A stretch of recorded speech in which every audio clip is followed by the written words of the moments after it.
because you get stuff done. Yeah. Yeah, well, it's good. All right, welcome everybody to Talking Niagara on time. On time. I don't know if you saw, but I put out an event thing on Facebook yesterday. I realized that this event stuff has been around for a long time, and I had never even used one before. So hey, Okay. an event for today. I don't know whether it'll mean we'll get more users and more watchers, but that's the way it goes. And welcome if you're new to Talking Niagara. We've got Chris Simone as always. Hi, Chris. Right. So have you moved, Chris? You were saying you were out of Silvertown, or were you just there temporarily?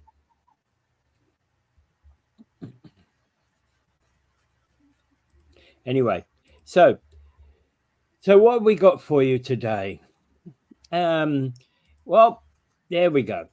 Jewish history is going to be preserved in St Catharines with the designation of with a heritage designation for a synagogue in St Catharines.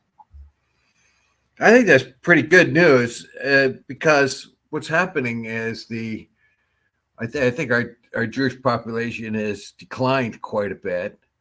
And they're just like synagogues, just like the churches, people aren't showing up.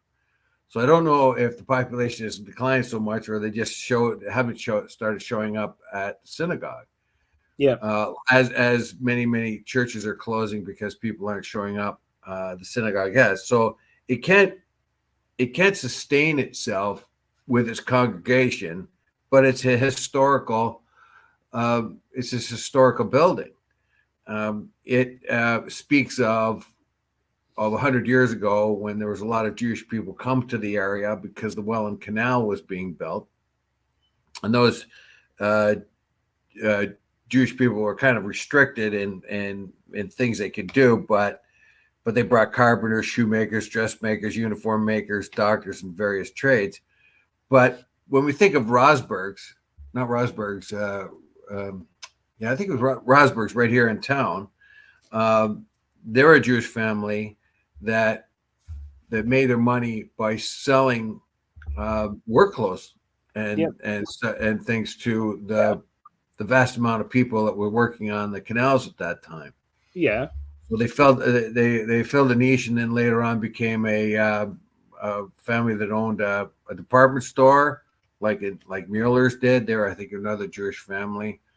And they become and the guy on Stanley Avenue, where just about half the people of my generation got their first work boots. So they filled a certain niche in the population, but if this wasn't preserved, we'd have no idea of that history if they knocked it down. I mean, it'd be lost. At least if it's staying there, we can relate to the history and that's important part of Niagara's history. So I'm pretty glad that somebody has got smart enough and said, yeah, we should preserve that. Yeah, and designations for a lot of older churches, heritage designations for a lot of older churches, I think is actually a wise thing because there's a lot of things like stained glass windows and ornate doors and the types of things I'm talking about here that are actually part of our history. Those are things that we should be proud of. I'd like to see this open to the public. The only thing I would be worried about is the odd idiot who go in and vandalize it. But I would like it to be open to the public so you could see what was going on, and how they worship and so on.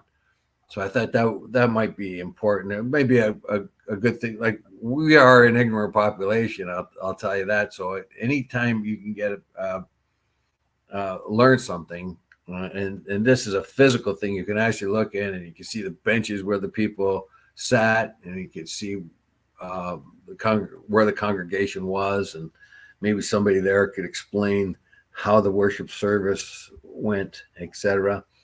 Remember, Judaism is not like Christianity. Christianity is a proselytizing religion. It goes around and wants to convert people who are non-Christian into becoming Christian. But the Jewish religion is much less proselytizing, so there's the community doesn't grow that fast. You know what I mean? Like, say, an evangelical. Judaism is in decline generally worldwide. That is. I recall that statistic being talked about a couple of years ago when I was watching a documentary, that essentially because of the nature of you're not recognized as being a Jew if both members of the family are not Jewish originally, in some parts of the faith. Yeah, there's different designations, and that's a big headache for the Jewish state, Israel, calling itself a democracy when it's an ethno-religious state. You have to be Jewish, you have to be ethnically Jewish, and you have to be religiously Jewish. And if you're not, and if you want to move to the state, become a citizen of of Israel, you have to learn Hebrew, which is quite a hurdle for anybody that wants to, particularly in a country that speaks a lot of English. But that's aside from this. This is an important local historical building. Yeah. My biggest fear is it would be vandalized if it was open to the public, and I don't know how you can protect it. There's always an idiot out there somewhere that's going to burn a mosque or burn a synagogue or something like that. Well, the problem here is that we've had, there's been too much of a history of that kind of thing. Didn't like it, 100 years ago when it was the 90 years ago when it was the Nazis doing it. Don't like it today when you've got Arabs doing it. I'm not sure. It's the one I'm worried more about is like white supremacist types.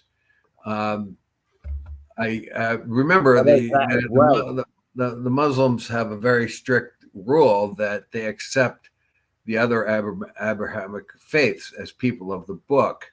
That's why Jews and Christians fared much better in the Muslim world than Jews and Muslims did in the Christian world, because the Arab religion or the Muslim religion says that the people of the book, Christianity and Jews, are to be, and I don't think, and seriously, I'm not so sure Arabs would attack a synagogue unless they're ISIS types.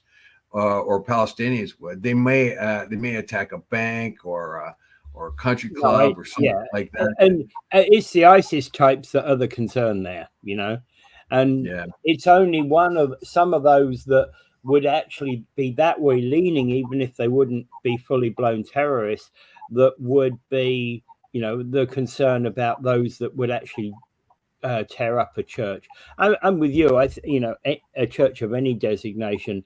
I'm with you. I like the idea that it would be open. There's things to learn when you see an open,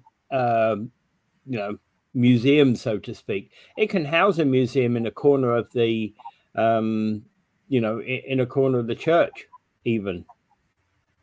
I'm not so sure, but I do think it's the bottom line here to me is it's important. It's an important part because the Jewish community in St. Catharines and Niagara Falls is no longer as prominent as it was and distinct as it was. Yeah. I would say it's more like it's less distinct because the Jewish population is sort of just integrated itself into the general population, except perhaps the Orthodox. Jews. Probably. They could still, they can still hold on to their be Jewish and go to and do the religion of Jews. But I wouldn't know one if I walked, and unless they were an Orthodox Jew or something like that. I wouldn't know a Jew from anyone else. Yeah, and why would you? You know, and yeah, exactly. Unless they were wearing particular headdress or something, you wouldn't know. And it's the same with any religion. Why would you even think of a person as being any, you know, of any religion as you walk past them in the street? Seriously. So, Yeah, but it's a good bit of a good news thing that they are preserving this because this is part of our local yeah, history. local And history. Yeah. my hats off to the city of St. Catharines for recognizing that this is a historical building and should be protected. Okay. There's a major rail strike possible because both the CN Rail and the Canadian Pacific Kansas City Railway, it looks like they CP rail merged with somebody else, and basically there's a Teamsters Canadian Rail Conference are being demanded by the Labour Minister that they need to do the work necessary to prevent a railway stoppage this Thursday. Right? CP, I don't think CP. You're thinking of CP Kansas City. Yeah. CP Kansas City is Canadian Pacific. Canadian Pacific started buying up lines in the United States to expand their operations. And I guess maybe they headquartered part of it, at least in Kansas City, probably the American part of it. So these, and they also began to buy up spur lines here and there. So they expanded into the United States, and that makes perfect sense because, I mean, the transborder traffic is incredible. I think it's $1 billion a year just on rail. $1 billion a year just on rail. So it makes perfect sense for CP to expand. Oh, I'm not denying that. I'm not denying that. Yeah. So, you know, clearly it's no longer just CP anymore. It's CP Kansas City.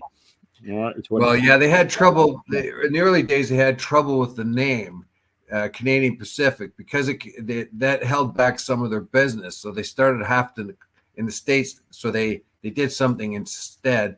They changed Canadian Pacific to just CP.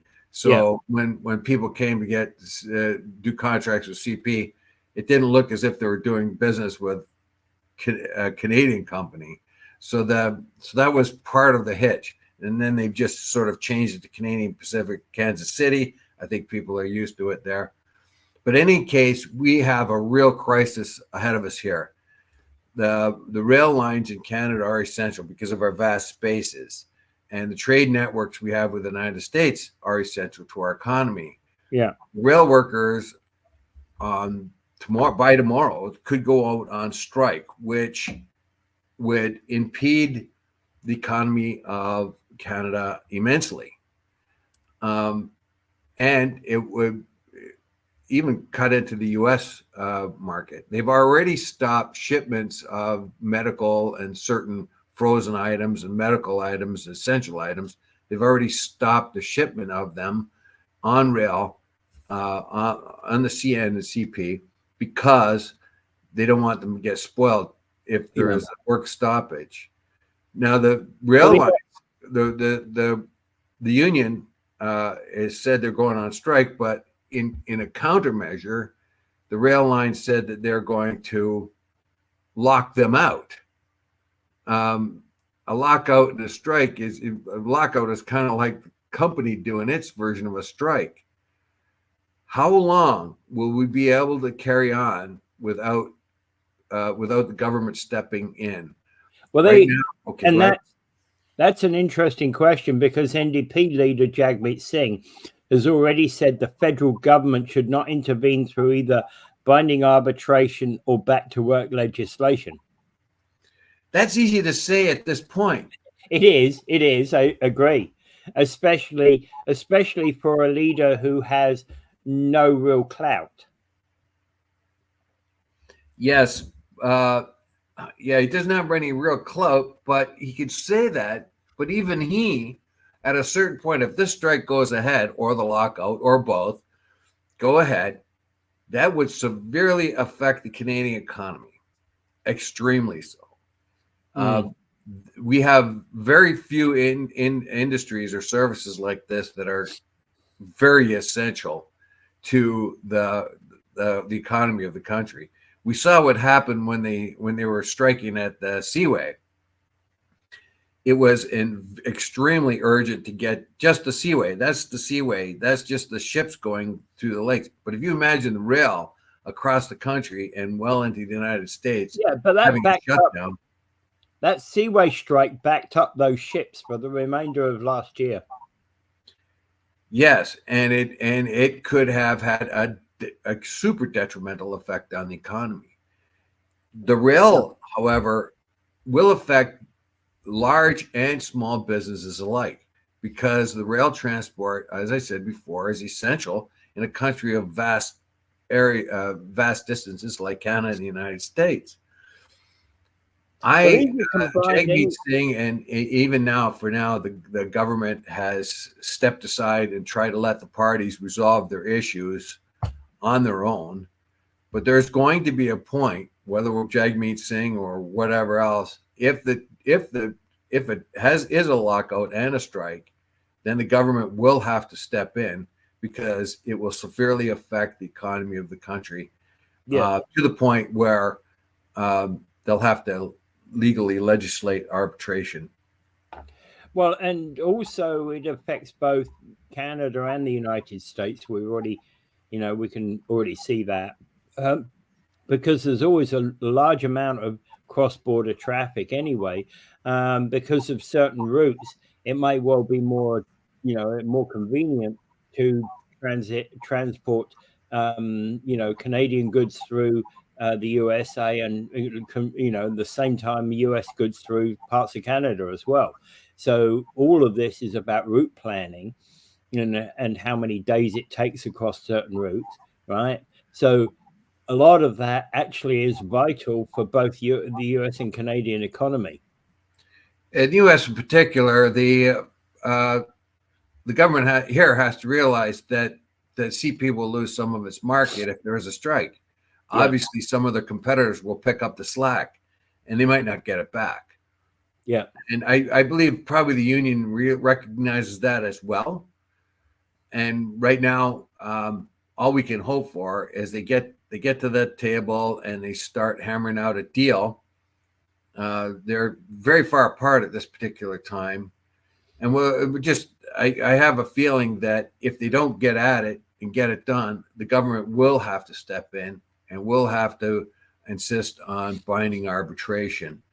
They don't want to do that. I understand why they don't want to do that, but because the rail transportation links are so important to the economy of our country, both small and large businesses, and that's not including the much smaller trade in passengers, but that has to resolve itself in a big way. Our economy is bad enough as it is here in Canada. We don't need a jolt like that. We don't need any more businesses being on the ropes because they can't get what they need, and we don't need the U.S. competition taking up the business of CP Rail either, which is part of the profit-making process for CP and probably has an effect on our economy as well.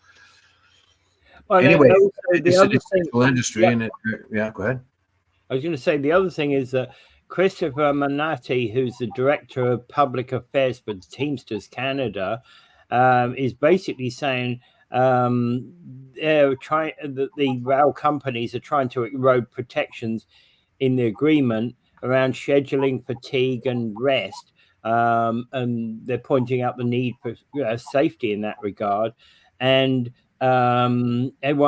he's making the accusation about needing to gut the collective agreement of all safety critical fatigue provisions. Yeah, notice no money was ever mentioned there. No, it's nothing about money here. It's all about safety. And we haven't heard. We have that the union spokesperson talking about safety and rest breaks and all that other stuff. But we haven't heard from the rail companies and their position on this. It'd be interesting to find that out. Mm. And there's not a lot here about the rail company's position, but typically I've always found throughout history, when you look at pre-strike articles, typically it's the company, the management really want to have their say, but the union want to have their say a lot. You know, Well, union wants they're not position. gonna bargain, and usually there's a point where they don't bargain in public. Yeah, exactly. But use of the press. Also the union. Remember, the union is threatening strike, and the rail companies are threatening lockout, and what this will make unfortunately the union will become very unpopular, and people get angry at the union if the strike goes on too long. However, if they lock out too, the companies become unpopular. My opinion is that if it goes on for more than a week, the government will have to step in, no matter what Jagmeet Singh says. I would tend to agree. I would tend to agree because the day and age of long protracted strikes and their economic impact is over. Right? Yeah. We tend not to like that, and it doesn't matter whether the US government steps in or the Canadian government steps in. Probably both will end up saying, look, get to the grindstone, get to arbitration, get mediation done, get whatever you need to do to get over this hurdle, get it sorted. And I think with something like that, where you're talking about safety of drivers, and you're talking about thousands of tons of, two people sitting in the front of a great big machine that's towing thousands of tons of stuff, right? Safety's got to be paramount. Oh, sure. The grandfather of my ex worked for the railway in Ontario, and he was beheaded. He fell. He worked for years and years with the rail line. Somehow fell, and was found beheaded. He just fell on the tracks, and the train cut his head off. Yeah, and it was grotesque. But that gives you an idea of what something that might happen. And that happened many years ago. But yeah, your safety is essential. And when you're working with equipment that heavy and with that much inertia, you want to be on your toes.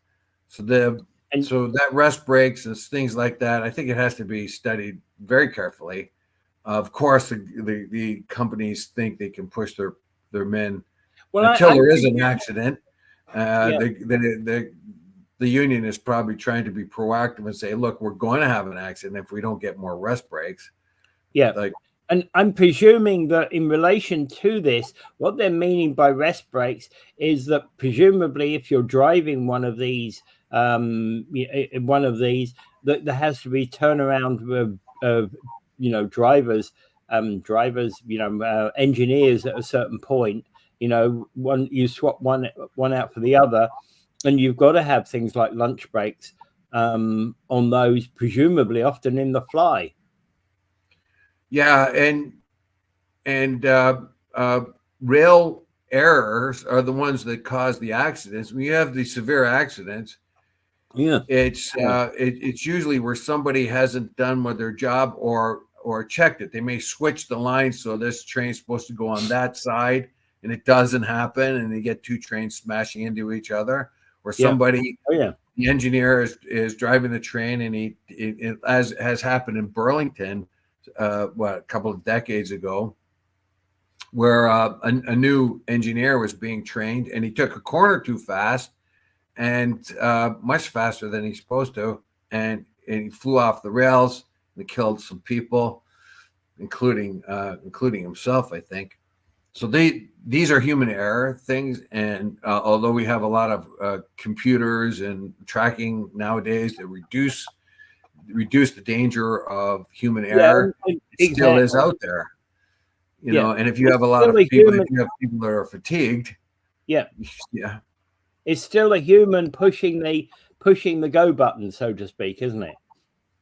Yeah, you have to be aware. Like you can be tired and do a lot of functioning around. Let's say you only get a couple hours sleep one night. Well, you can go your whole day doing what you have to do, and not really getting a whole lot of trouble. But when you're working like this and you're fatigued because you don't get enough breaks or fatigued enough, you might take a shortcut, you may forget something slips your mind. So there is, I don't know the whole scope of what the union wants from CN and CP. Well, the worst about this is that having read through that article, you know, I've seen certain things that are said about safety, but I haven't seen a definitive what the union's demanding or what the you know, or what the management are demanding. Yeah. Yeah. Well, hasn't really, well, they haven't put it out there too much. Just the safety factor thing. I think that might have been a well thought out introduction by Unifor, which is the union. How do we approach this? Well, the first thing we talk about is safety. We'll leave the money thing aside because so many people aren't making a whole lot of money and they're not too interested in how much money we make. But the safety issue will really raise eyebrows and draw attention to it. Well, and the worst of it is, you say you've got a you know, you've got a train coming through town with thousands of tons on it, and it crashes somewhere. It does more than just take out those rail cars. It takes out a lot of other damage. Yes. Okay. What else do we got there, Peter? Yeah. All right. So Laurie Lococo is concerned about the. Oh, that's an old one. I put that in. I put that in there, and it was an old one. I didn't realize it. We already talked about that one. Okay. Yeah. Well, the interesting thing is about that is there was somebody on a guest on yesterday's show with Paul Lemire. Was talking about exactly the same thing. Yes, he was. And as a matter of fact, I put an article in there that I put an article, if you noticed, about the universities and how many people they have coming in as students. Now, on Paul's show, they had a fellow Lucid, Lucid, I think his name was, and he has a lot of information on Niagara Falls University. He was also concerned about the stresses on our local economy, especially since they're putting this in, and we've got 1,000 students this year, and they're looking at ramping up to 10,000 over the next few years. But yet we don't have the and Diodati promised that they would be building the downtown infrastructure, but none of that's gone ahead. No, and I'll refer to the article that I posted. Canada's international student spike was blamed on private colleges. Yes. Yeah. So what Paul's guest, Lucid, I forget his full name, but I watched the show on I forget his YouTube full name later on. Right. Yeah. Now, when he claims that the private university we have here, although accredited, is a low-tier education system. It's part of what's called the diploma mills. The equivalent of a puppy mill, but it's a diploma mill. However, if you look at the government stats, they try to blame the private universities on the uptick of sort of semi-qualified or barely qualified students that come into the country that use it as a leapfrog sort of process to get into the country. Now, Paul's guest talked about agents in the other countries promoting the universities and making sure that the students get to Canada by what they do is for a fee, they'll sort of fix things up for them to make sure that they get into Canada to study someplace. Now, and it doesn't matter if, and a lot of them, it doesn't matter if they go into these puppy mill type or diploma mill schools. However, the CBC here has revealed that that's not really the biggest problem. The biggest problem with bringing in students in a huge number, and I mean in the way that it affects our housing here and our local economies, is from the public universities and colleges. They're bringing in the most. The private universities are the worst actors. They're the ones that might set up in a local mall, and at Dave Wheeler's University of Really Smart People. And when you get in there, and I bet you'd love to lecture at that one. Diploma. What? You'd love to lecture at that one, wouldn't you? You'd I don't Dave Wheeler philosophy class. They're after me at Harvard and Yale for that, and I've turned them down because I don't want to brag. But but if I had Dave Wheeler's University for Really Smart People, and you show up from India or Philippines or whatever, and you give me another $3,000, I'll crank you out a diploma. Here's your BA for another $5,000. I'll give you a PhD today only. Well, I think everybody's always been concerned about universities or educational establishments giving away degrees for free. Yes, and even those schools that don't do it. Sorry, when I said for free, I wasn't meaning that they would give away those for nothing, no money at all. Of course, there's a lot of money to be made on fake degrees, right? When I meant for free was free of work, the work that you've got to put in to get a degree that most other people do for all of their other university courses. Yes. So we have a situation here where actually the private schools might be the biggest bad actors in the diploma mill industry, where they use agents to get people that can help people get into Canada no matter what their educational level, and they can flim-flam the Canadian system, which is not very hard to do because it seems like the Canadian system is dumber than dumb. But anyway, people come in, they hardly know English, and they're enrolled in a university program, but the real motivation is for them to come into Canada. Once they're here, they try to lock in and stay here and sort of get lost in the ether, so to speak, and hope that they got a fast track into the country. And if they bring a wife or a girlfriend and they have a couple of babies, it's going to be pretty hard for you to get them out of the country now, don't you? Because they've got kids that have been in school here for 7 years. They say, well, by the time the immigration people finally catch up to them, what are they going to do? Get out? Then you'll have protests, and then we read about it all the time about illegals coming in and not thrown out. We had, as a matter of fact, to go back, we had illegal Italian immigrants in town at one time. They owned a bakery or something like that. They'd been in the country illegally. The government finally caught up to them. They had established themselves in a business, probably not paid their taxes or anything like that, but they finally got caught up and they were deported. They're supposed to be deported. But the Italian community got up in a row to say no. And their kids were born here, and their kids got on the radio and TV, or I think it's radio, started begging everybody, please, please, this is my home. I don't want to go to Italy. So they disappeared, and everybody thought, oh, well, they got deported.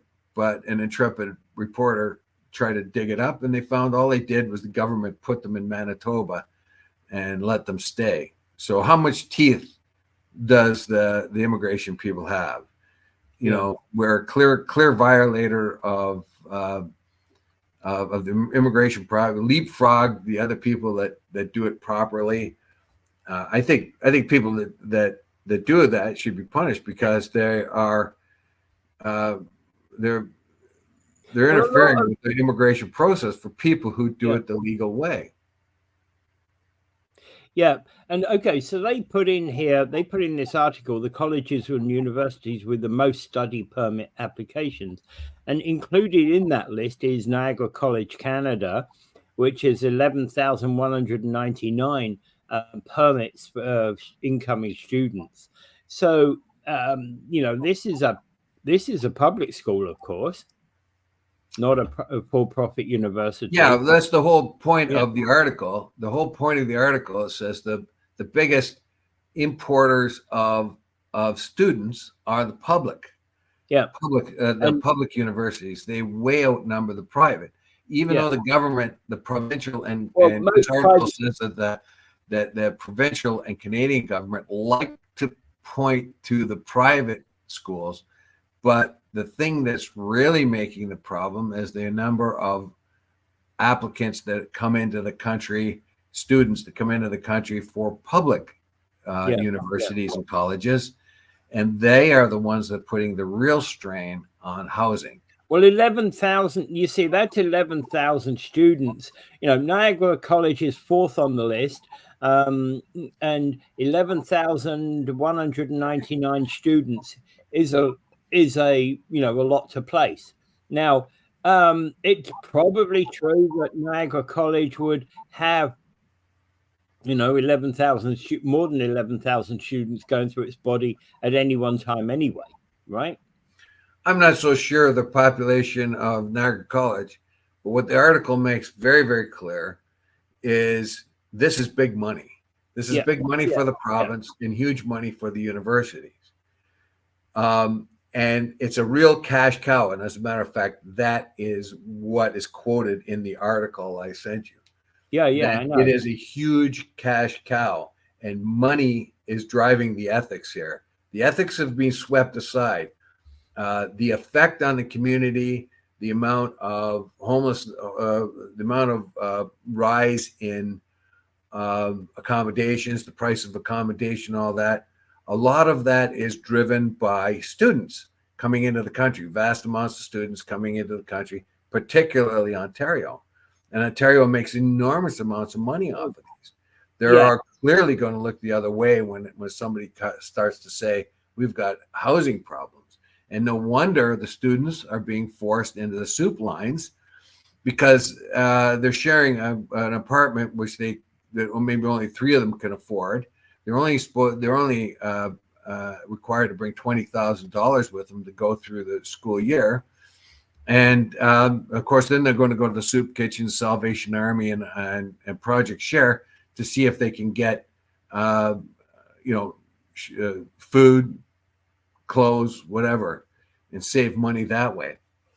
So the effect of having massive amounts of students coming into a province when you can't properly house them, and the housing they do find is extremely expensive. And then the government and the universities all looking the other way and complaining about the caps that the federal government has recently put on foreign students. You can see that money is the real driver. Oh, yeah. All right. And of course, the other thing about this is it is seen as, from the viewpoint of the incoming student, there's an easy path to permanent residency. Yes, as a matter of fact, that's probably the biggest motivator for the private universities. It's also the biggest motivator. One of the big selling points by the agents in other countries that take money from potential students, even if they're really not that qualified, because evidently they help them cheat on their applications. And so they get them into the country, and then they tell them, once you're here, you can stay here. Once you go to Canada, you can stay there. So that's a step in there. And the Canadian government does not have the capacity to chase down all the illegals. No. And illegal student, there was a case we talked about a few weeks ago about a student who stayed after her student visa expired and was hoping for residency permit. You have to have the right kind of story, and according to Paul's guest now, and I don't doubt this because I've heard of it before. But when the students come here, they're coached into how in getting refugee status or some other claim into Canada.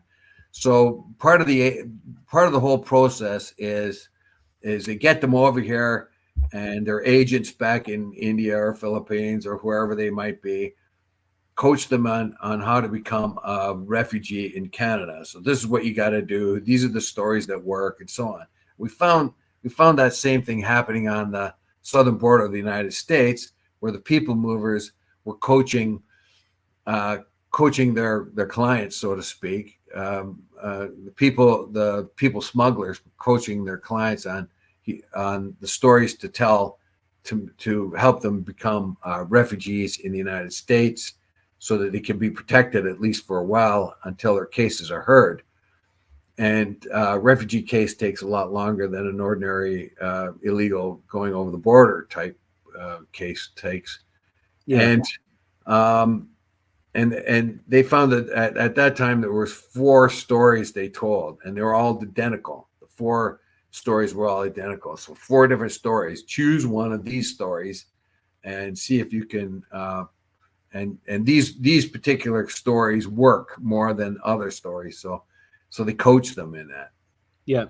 And apparently, according to Paul's guest yesterday, that 500 of them were 500 of the private, and I don't know if it's public or private.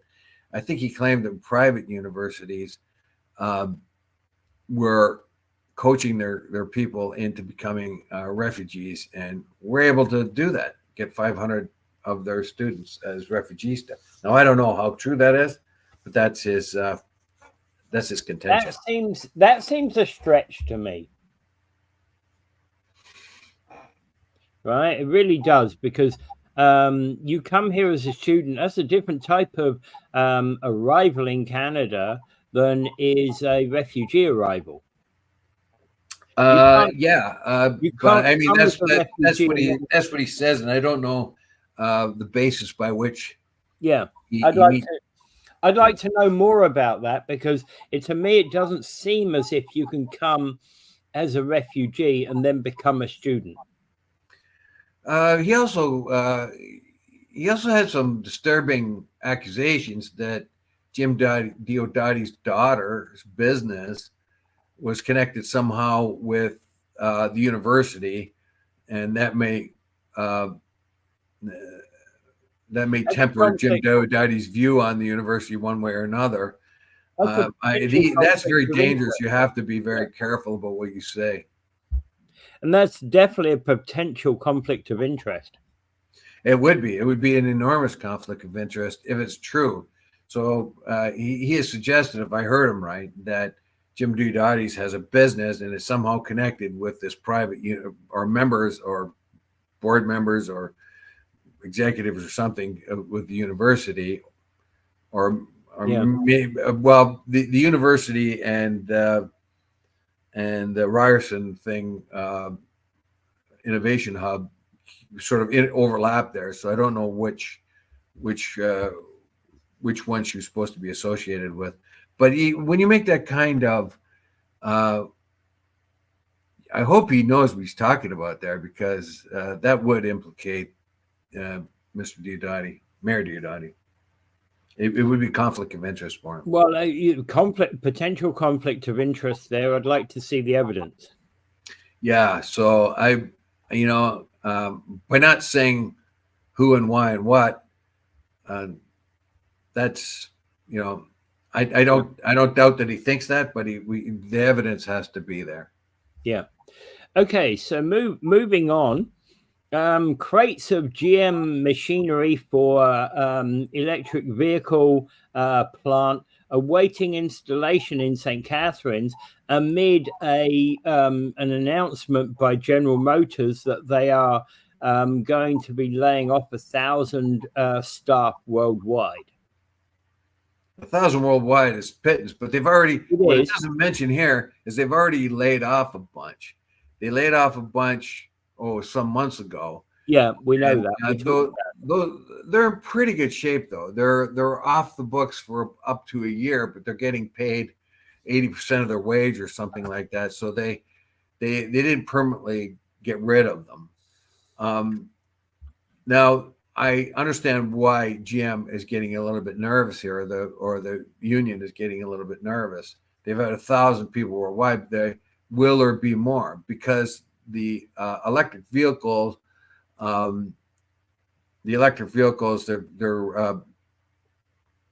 going to start making in St. Catharines have not taken off yet commercially. So people are not buying. Well, the prices are too high. The prices are too high. And we're in the middle of inflation and all that other stuff. Yeah. And yet, and it's an adjustment for most of us to go to an electric vehicle too. Yeah. Oh, yeah. I noticed, by the way, while we talk about electric vehicle, the Dorchester and Morrison electric vehicle charging station is now open. Round of applause for them. It's been available for 6 months. I guess they've been waiting for the right person to come in there and cut the ribbon. Well, I saw a car charging there yesterday. Yeah. But it was only one car. Yeah. And there's a lot of charging stations there. I believe they will all be getting used. I think they will. And because that's a Tesla charging station, but the other cars have made agreements with Tesla that they can adapt their chargers to use Tesla. So, well, the Tesla I think there has to be a standard on chargers anyway, and it makes sense as a standard on chargers. Yeah, but for a while there was different kinds. Yeah, and so the GM and Ford and all the others are going to make electric cars are going to make them adaptable to the charging stations and Tesla, because Tesla's way ahead of anyone else as far as charging stations go. Yeah. So it makes sense to make a deal with them. That's more money in Tesla's pocket too. Elon must be happy. Well, that's money. He can waste more money on X. It's more, those charging stations, each Tesla, new batch of Tesla charging stations. Yeah, you're right. It makes Tesla more money. Yes, makes because they have to be paid. Yeah, when you charge, you it's just like Shell has to be paid, or Gales has to be paid when you get gas at Gales, right? Talking about Gales, formerly Bob Gale's company gets is run by his daughter now. Gets the go on. Yeah, go on. Gets what? Gets the money for it, and so the Tesla will be getting the money for the charge. Yeah. And while we're talking about Gales, I want to know Bob or his daughter. What's her name? I'm not so sure. His daughter runs his company now. Yeah, I know. I want to know about the gas station at the corner of Bridge and Victoria there, where they changed the shape of it because of the roundabout. They were going to put a new gas station in. Hasn't arrived. They built the nice new shiny new building, which hasn't gotten completed. Hey, are we going to get a gas station there sometime soon, Mr. Gale? Yeah, that was the one I used the most. Yeah. Because I go to a grocery store close by there. You might want to guess. So I'm often down that way. And after I get I get gas quite often at that station. So I kind of mess. Well, it's a quick in and out. It's a quick in and out for me, right? In either direction. Yeah. Right? There was a quick in and out. The majority of my gas there in the last, 10 years or so or more. Yeah. But I haven't been able to use it, obviously, like you. Yeah. Yeah, exactly. So I'm just asking the question. Hey, but okay, so essentially there's machinery for the switch to the electric vehicle production that's just sitting on the floor in St Catharines that needs to be installed. Now, what they're not saying in here is, it's a question of when it's going to be installed, because the trouble is a lot of this equipment arrives all in one bundle. And I've had this with computer installations whereby somebody phones us up and says, yeah, we've got a whole load of computer equipment sitting on the loading, input bay here. And what the hell, why aren't you installing it? And it's like, yeah, they've there's a couple of things here. They brought three times one item and forgot the other items that we need. So we've got a load of, not junk equipment, but the wrong equipment has been delivered. So we know exactly what we're waiting for, but that instead of delivering part A, part B, and part C, they've delivered 3 part A's. That's not the case here. That's not the case here. The reason why this stuff is being held back is because there has been a delay in going forward with the whole electric car conversion in plants. Yeah, and that's was with Ford and whatever the other one was too. So they've all kind of delayed their operation because of the low demand currently for electric cars. So they're in no hurry to put it all together. So they've ordered the parts. They're all there. They're ready to go, and they will be installed. However, there's no urgency to do it right now. As far as the St. Catharines plant goes right now, they have a very, very popular engine that they make there. The 8-cylinder and the V6, I think, are the two. I think the V6 line might be the one that we've discontinued for the electric car, but the V12 or V8 is a very, very popular engine. So that will continue in production. So that's good news, because you don't want to get rid of the old before the new is ready to go. Yeah. Oh yeah. Yeah, and that's it's an important point. But of course, it's up to people like GM or Tesla even to bring the price down of those electric vehicles if they want to get the general population to start buying them. So what's the average electric car worth right now? I don't know, about at least 30 to 40% higher than the gas equivalent. Last time I looked. Well, last time I looked, I can only go on the basis of, hey, I'm interested in this car. What's the electric equivalent of? And that was a very informal survey. Let's put it that way, right? Well, it's kind of interesting that we do not restrict Chinese goods when it comes to T-shirts, underwear, or cheap lamps or whatever else you might think, but that we do have high embargoes or high duties on Chinese electric cars, because the Chinese have picked up on this very quick and made a very good product and make it much, much cheaper than we can. They're going to dominate the world market. I mean, they're out competing Tesla, and Tesla has a plant in China. So, unfortunately, of course, it's unfair competition, because they can put people in the plant and say, here's your bag of rice for the week. If you complain, you're going to be thrown off you're going to disappear in the hinterland. So here you go. Here's your bag of rice. Here's 12 hours a day. Go work and make these electric cars. If you make a mistake, you're in big trouble. So they have an unfair advantage because of their authoritative system. Now, of course, I've exaggerated that somewhat, but it's not uncommon for Chinese industrial workers to work at least 12 hours a day.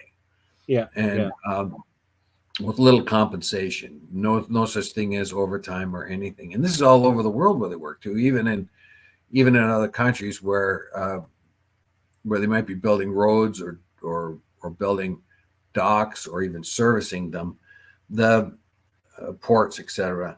So they are way ahead of us, and they're making a very good product. We have decided we're going to protect our domestic builders from those things, and it's a good thing to do, because it's essential to Ontario that this all goes ahead. Yeah.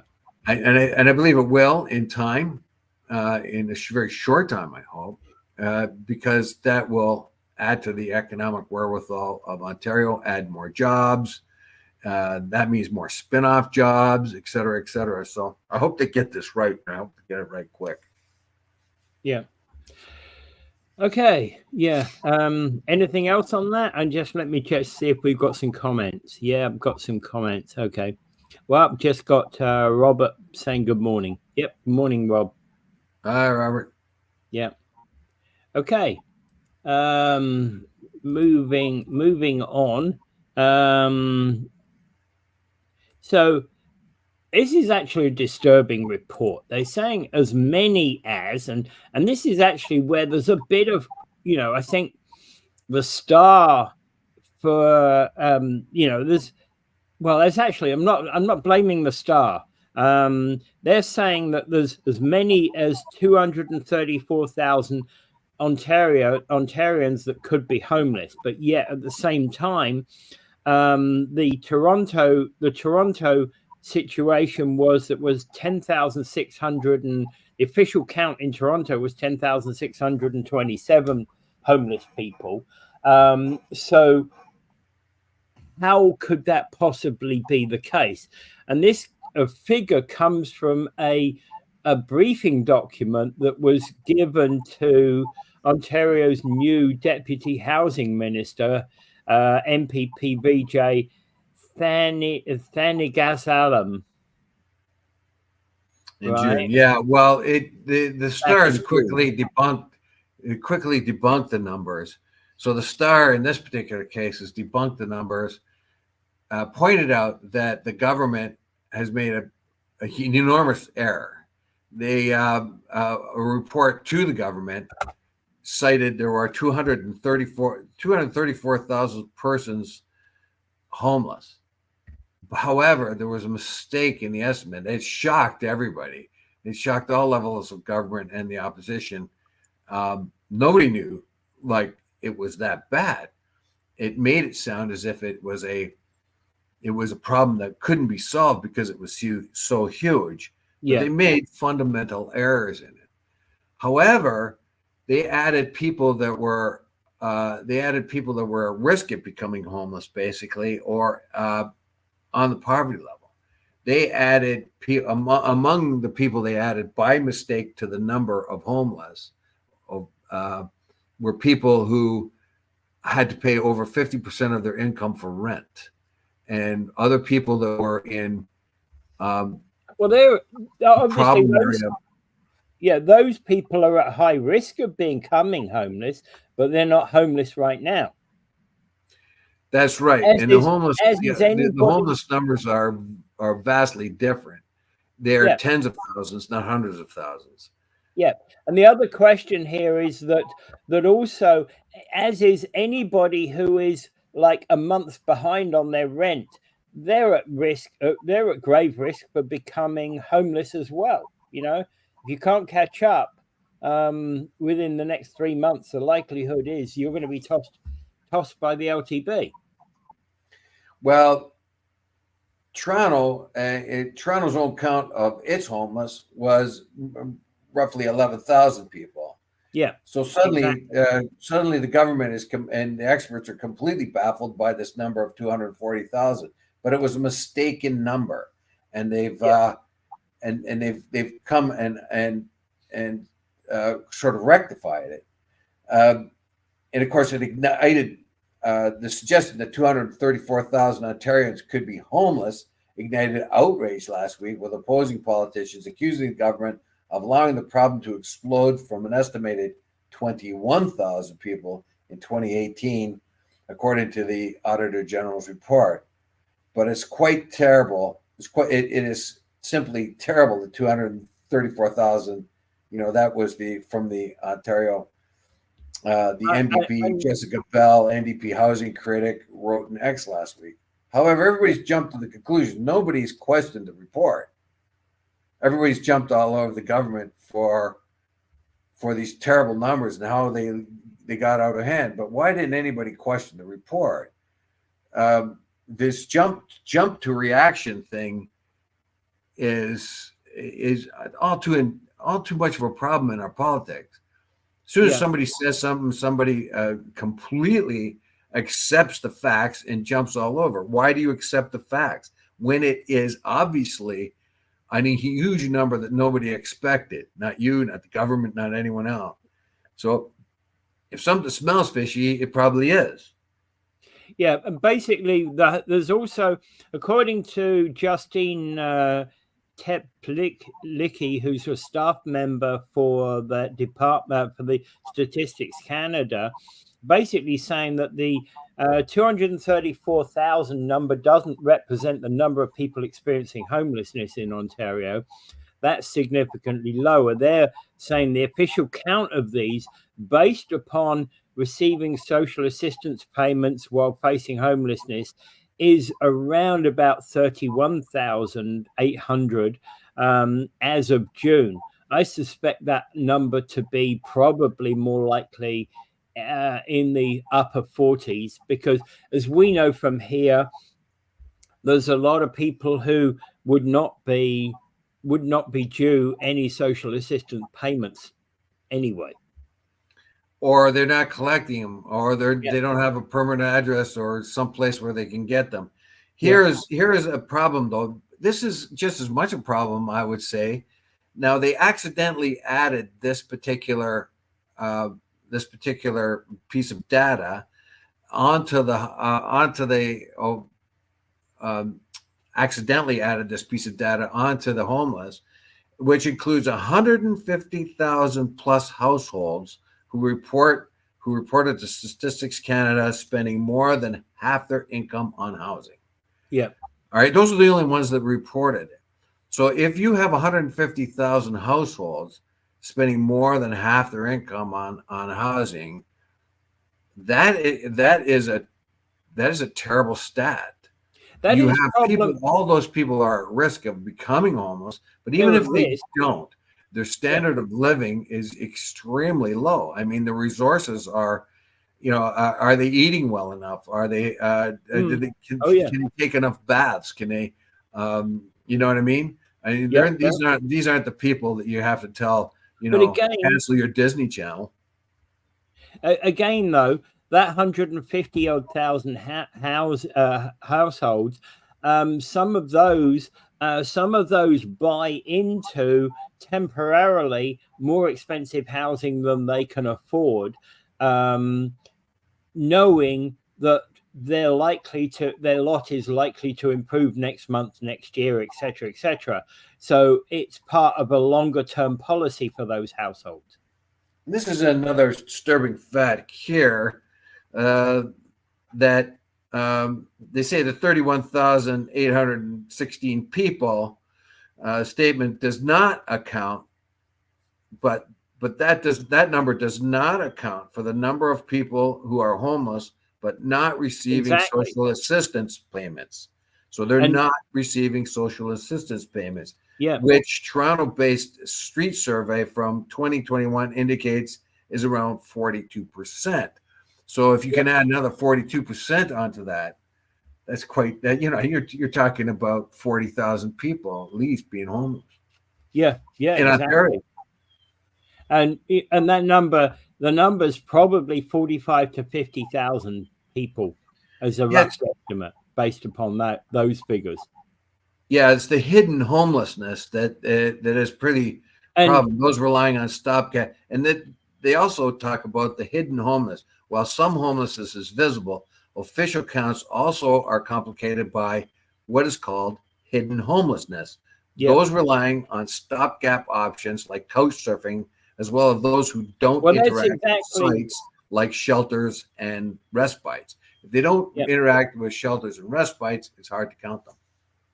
And exactly that whole question. I was speaking with a homeless gentleman a few weeks ago. He's homeless today. His situation is such that he's been spending a lot of time couch surfing. He was in a shelter for a period of time, but they basically gave him notice to get out of the shelter. And the gentleman is on on medical drugs, things like insulin that need to be kept cold. How is that going to help him? I don't know. Yeah. All I can say is that this is an indication how governments are botching this up and how they don't have a real grip of what's going on. So they have a number, but that really doesn't. That's not an indication of how many there really are. If you have to add 42% onto your sort of official, right? That who are getting relief and who are interacting with respites. So the number is hard to narrow down. And if at this point in time, when we've had a homeless crisis for 20 years now, and that the homeless people are growing in all in number, and they botch up a report like this, where are they? I mean, how can you handle a problem if you can't even understand the problem? Yep, absolutely. Yeah, and that is a big challenge. So I guess that's it for today, I guess. And got nothing more to say except pray for peace. There's a ceasefire deal on the table.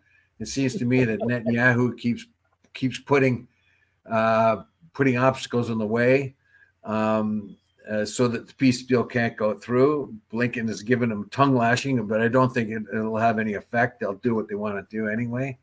Let's just hope that and the fact that there's an American election coming up, I see a peace deal in the future pretty soon, because it's going to reflect on the Democrat Party. So they're going to put a lot of pressure on Israel finally to get the peace deal done. But remember, Netanyahu has never come out officially and accepted it. Yeah. Blinken has always says, well, Netanyahu said so. And then just like it was 2-3 months ago, Netanyahu never said it, so at least in public. So I'm not sure he will. I'm not sure that Netanyahu is convinced that this ceasefire is going to work.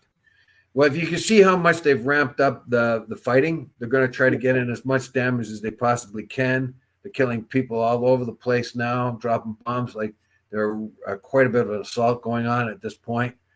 They're trying to get as much damage done as they possibly can. This idea that they're after the leftover Hamas troops is idiotic. They're killing all kinds of innocent people. And the world looks on. And we will never be forgiven for this. I'm telling you. Once the journalists are allowed into Gaza, and that's probably the last persons that will ever be allowed into Gaza, foreign journalists allowed in there, the nightmare will come really true to us. And I damn our government for allowing our weapons to go to Israel. Although they're not supposed to officially, they go through the United States and into Israel for this carnage that's happening there. So let's hope that let's hope that peace prevails somehow, and we get a deal very shortly. And I'm glad the U.S. election is coming on, because that's one thing that's going to force the hand of Biden to get it done for Harris's sake. They don't care how many people they kill, but they do care that it might affect the election. That bothers me. Yeah, and that's actually, I'm sorry, that's just pathetic.